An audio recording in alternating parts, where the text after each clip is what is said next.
Messieurs, dames, ça y est, à partir d'aujourd'hui, nous ne sommes plus chez nous, hein, littéralement. En tout cas, c'est ce qu'aimerait beaucoup la France insoumise. Et oui, lors des universités d'été, dont j'avais couvert justement la plupart des événements, il y a eu un discours d'Antoine Léaumont qui a été mis au jour par French Carcan, un compte sur les réseaux sociaux. On va regarder tout ça, où il déclare littéralement que ils sont chez eux ici, chez les fachos. Ils sont chez eux ici, qui est la Nouvelle-France, hein. Et oui, Antoine Léaumont apparemment fait partie de cette Nouvelle-France, lui en tant que Français de souche, blanc, hein. Bref, on va regarder un petit peu tout ça, c'est assez ridicule.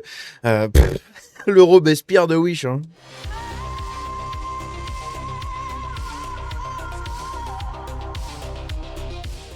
Donc ici on a Antoine Léaumont, messieurs dames, qui se revendique l'héritier de Robespierre, hein, il le dit lui-même plein de fois, il est admirateur de Robespierre. Bon, quand on sait ce qu'a fait Robespierre, être admirateur de ce personnage, c'est assez curieux ma foi, mais bon écoutez, pourquoi pas, hein, j'ai envie de vous dire, c'est un peu la France insoumise, hein, c'est comme ça, ils sont un peu teuteux, il faut... je ne sais pas, il faut sans doute un jour arriver à les soigner, arriver à les dégauchiser, ça va être un peu compliqué. Bref, donc on va écouter un petit peu cet extrait, vous allez voir, c'est un discours qu'il a tenu lors des universités d'été de la France insoumise. Il assume une fois de plus la créolisation et tout ce qui va avec, mais surtout, vous allez voir, c'est son attitude. Il se rêve en tribun du peuple, hein, vous savez, en orateur. Voilà, un orateur extraordinaire, digne d'un héritier des révolutionnaires, alors qu'il est assez ridicule. Bref, écoutons ça. Nous envoyons notre soutien plein et entier à tous les musulmans, à toutes les musulmanes de notre pays, victimes de ces discriminations insupportables. Alors ça suffit, reprenez vos leçons et appliquez-les à vous-mêmes, mesdames et messieurs d'extrême droite. Donc voilà, hein, apparemment, ce sont des pauvres victimes de discrimination. Ouin, ouin, ouin. Bon, c'est toujours pareil. On victimise le bébé pour que le bébé continue à voter pour nous, hein. C'est juste ça. C'est brosser les gens dans le sens du poil pour gratter des votes, comme à chaque fois. Et ça marche, hein, littéralement, puisque ils arrivent quand même à progresser tranquillement. Bon, ils arriveront pas au pouvoir, hein. Il leur faut encore peut-être 20 ans, hein, une dizaine d'années, puisque le problème qu'ils vont rencontrer très très tôt, c'est que lorsque toute la Nouvelle-France sera devenue vraiment un poids démographique, pardon, encore plus qu'elle l'est actuellement, notamment dans les votes, dans les suffrages, etc., eh bien vous allez voir que la France insoumise va disparaître, hein. Ou alors ils vont se faire créoliser, hein, et on retrouvera à la place de Mélenchon, on va retrouver Bali Bagayoko par exemple. Mais je veux dire, tous ces gens comme Antoine Léaumont qui, pour garder ne serait-ce qu'une petite once d'existence politique, eh bien, sont prêts à sucer toutes les babouches de France et de Navarre, ça ne marchera pas, hein. C'est-à-dire qu'à un moment, tu vas te faire remplacer, mon petit. Eh oui, tu vas perdre ta place parce que tu restes un blanc. Voilà. Tu restes un petit blanc, représentatif des ennemis que tu dresses face à cette nouvelle France. Tu te dresses toi-même en ennemi, en fait, indirectement. Bref, c'est assez ridicule. Et là, on va avoir le paragraphe, enfin, la petite phrase sur on est chez nous. Regardez ça. Chez les fachos, on est chez nous. C'est des dents, ça fait très professionnel, hein. Un politicien qui parle comme ça, magnifique. Bon, après, on sait que la France insoumise, voilà, entre un qui fume la chicha à la place de la République, les autres qui sont violents comme je sais pas quoi, lui qui sort ça, bon, on est habitué avec eux. Ça les agace quand on fait ça. Ça les agace. Ça suffit. Ça suffit de diviser notre peuple en raison de la religion. Ça suffit. Assez. Foutez-nous la paix. C'est vrai que les... Foutez-nous la paix. Hein, et donc il se met là-dedans, hein. Il est en train de devenir un arabe mental en fait, hein, un musulman mental. Il se met dedans, voilà, ça suffit, arrêtez de nous diviser, voilà. On divise personne, hein. Et puis j'ai envie de vous dire, l'islam, c'est pas forcément la religion à laquelle tu penses quand tu penses à l'unité du monde entier, à la paix, à l'amour, à la bienveillance, à la charité, à tout ce que tu veux. Hein, c'est pas l'islam que tu penses, eh oui. C'est l'islam plutôt qui divise, tout simplement en voulant s'imposer de plus en plus, eh bien elle cause des divisions. Voilà. Et le petit Antoine Léaumont, lui, il va sucer toutes les babouches qui sont possibles de sucer pour rester quelques années de plus, du coup, à cette petite place, voilà, sur son petit siège. Les élections municipales, c'était dur pour la bourgeoisie. C'était pas facile. Bah non, C'était pas c'était pas dur, mais bon, bref. facile. Vous avez vu comme ils s'agacent? comme ils révèlent leur racisme. C'est la même chose dès qu'on parle de Nouvelle-France. Vous avez vu comme ils s'énervent quand des personnes qui n'ont pas ma couleur de peau accèdent aux responsabilités politiques. C'est trop pour les racistes.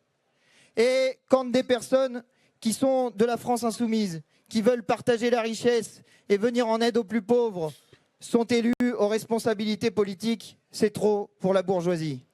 Alors c'est marrant ici qu'il critique la bourgeoisie, parce qu'on va pas revenir sur son truc de ah oui, les gens qui n'ont pas ma couleur de peau, machin, on s'en branle, c'est bon, c'est de l'idéologie bas de gamme de gauche, là, y a aucun intérêt. Par contre, c'est intéressant ici ce qu'il dit sur la bourgeoisie, puisqu'on sait que du côté de la France insoumise, ils sont soutenus par énormément de militants venant de cette bourgeoisie. Il dit les élections municipales ont été dures pour la bourgeoisie. Bah en soi, pas tellement, puisqu'en fait la bourgeoisie a voté socialiste, hein. Voilà, la bourgeoisie a voté socialiste, a voté LFI, a voté tous ces trucs-là, c'est tout. Et la petite bourgeoisie de droite, elle a voté Sarah Knafo, mais bon, ça n'a mené à rien, hein. On l'a vu. Par contre, Édouard Philippe, messieurs dames, Emmanuel Grégoire, donc du PS à Paris, lui par contre, ça s'est très très bien passé, hein. Toute la petite bourgeoisie, les petits gauchistes, voilà, bourgeois, qui vont dans les manifs, hein, qui sont des pulls à pisse là. Quand tu les vois, ils se trimballent avec des personnes partout sur la gueule, des tatouages partout sur la tronche, des fringues de clochard avec une 8-6 et ils essayent de s'inventer un style de babos là, alors qu'en fait c'est juste des petits bourgeois, voilà, puisqu'ils ont le temps de faire ça toute la journée, ils ont pas besoin de travailler, donc ils peuvent complètement se flinguer le physique, se flinguer l'image pour paraître comme des clochards.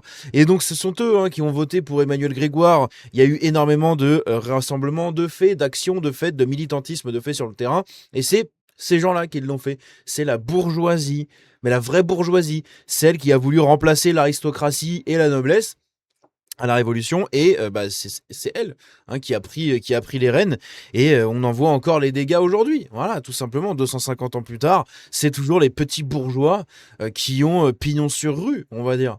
Donc Antoine Léaumont utilise cette détestation de la bourgeoisie de la part de la Nouvelle-France, mais en fait, il s'adresse à ses militants, hein.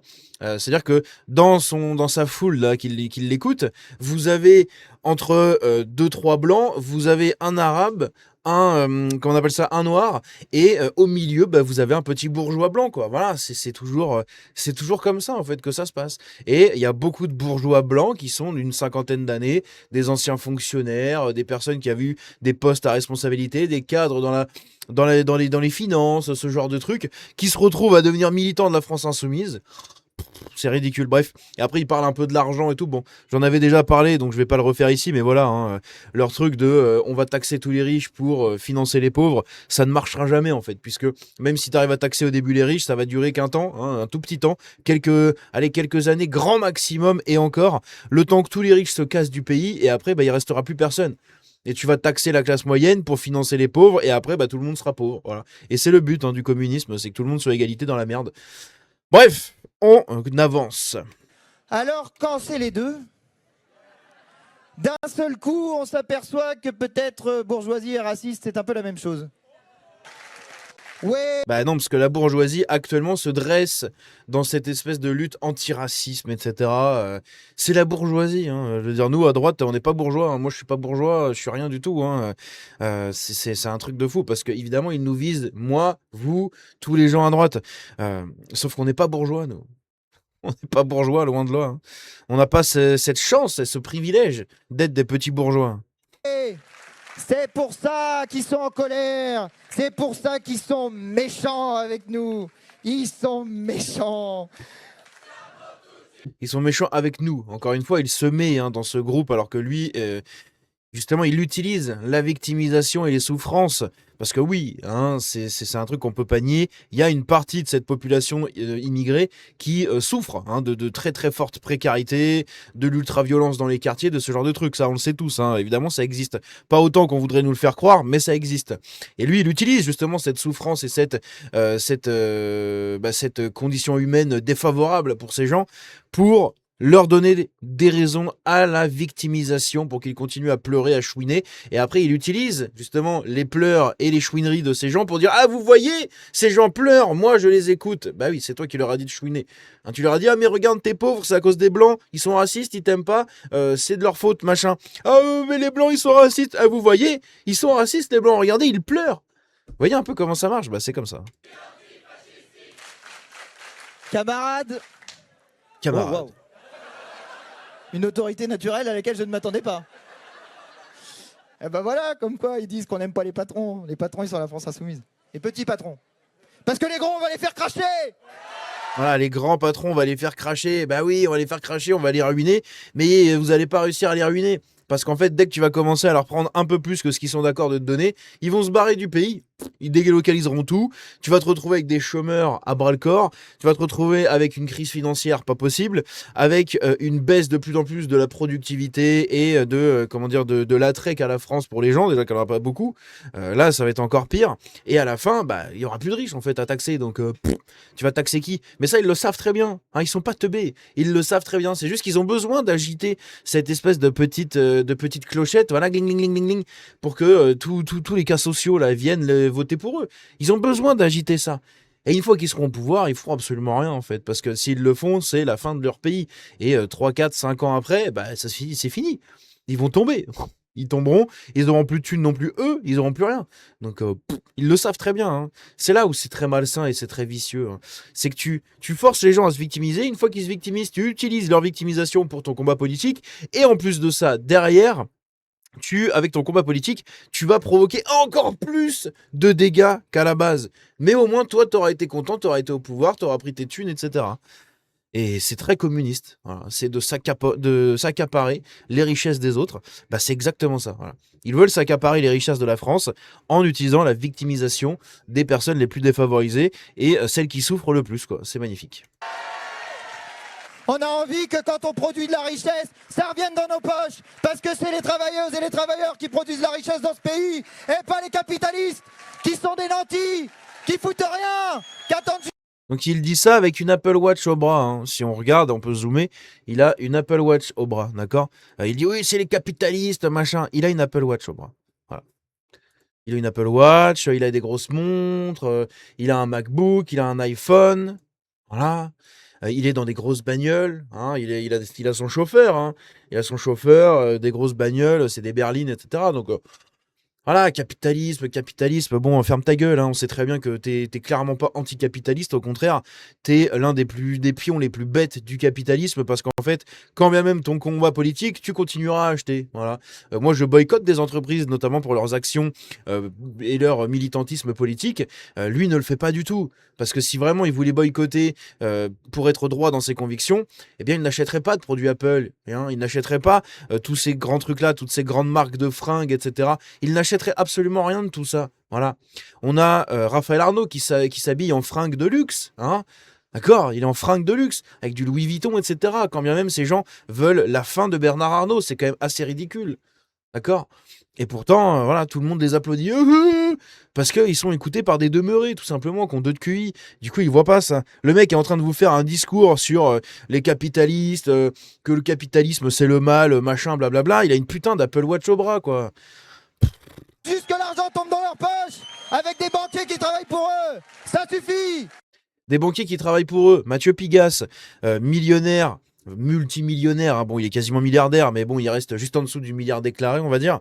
C'est ce que m'avait répondu French Carcan, et je trouve que c'est à peu près ça. Hein. C'est-à-dire qu'il est considéré par les gauchistes comme simplement millionnaire, alors qu'en fait, le mec, il est à quelques... Hein, il a plusieurs centaines de millions de patrimoine, hein, de millions d'euros.